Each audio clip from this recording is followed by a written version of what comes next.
বন্ধুরা জানো তো আজকে আমি বাড়িতে গোটা ছোলা থেকে কিভাবে ছোলার ডাল তৈরি করলাম সেই ভিডিও তোমাদের সঙ্গে আজকে শেয়ার করব।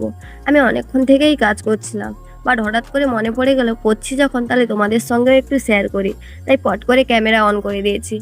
তোমরা দেখেছো এই চাকতির মধ্যে যে একটা ফাঁকা অংশ আছে না, তার মধ্যে আমি ছোলাগুলো ভরে দিয়েছি। তারপরে একটা কঞ্চা দিয়ে গায়ে যত শক্তি আছে চাকতিটাকে ঘোরাতে লাগলাম, দিয়ে দেখো কত সুন্দর ছোলার ডালগুলো দুফাক হয়ে বেরিয়ে পড়েছে। তারপরে আমি চাকতিটাকে তুলছি, কারণ ভেতরে অনেকগুলোই ছোলার ডাল আছে। আর জানো চাকতিটা প্রচুর ভারী, আমি তুলতেই পারছি না। তারপরে চাকতির মধ্যে যে ডালগুলো ছিল সেগুলোকে ঝেড়ে কুলার মধ্যে রেখে দিয়েছি। তারপর আর একটা অংশ সরিয়েও দিয়েছি। তারপর সব ছোলার ডালগুলোকে একসঙ্গে জড়ো করে দিয়েছি। আর যদি তোমাদের আমার ভিডিও ভালো লাগে তাহলে অবশ্যই চ্যানেলটিকে সাবস্ক্রাইব করে দিও।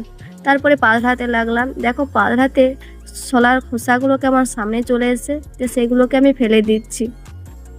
আর তোমরা কি জানো, এই শস্য জাতীয় বা দানা জাতীয় যেসব ফসল আছে না, এই চাকতির সাহায্যে তোমরা অতি সহজেই সেগুলোকে দুভাগ করে নিতে পারবে বা গুঁড়োও করে নিতে পারবে। তারপর তোমাদের সঙ্গে কথা বলতে বলতে অলরেডি অনেকগুলো খোসা আমি বেছে ফেলেছি। আর জানো তো দুদিন ধরে আমার শরীরটা খুবই খারাপ, তাই হয়তো আমার ভয়েসটা এমন লাগছে, কথাই বলতে পারছি না ঠিক করে। তারপর জাকতিতে যেমন ছিল তেমনই করে রেখে দিয়েছি।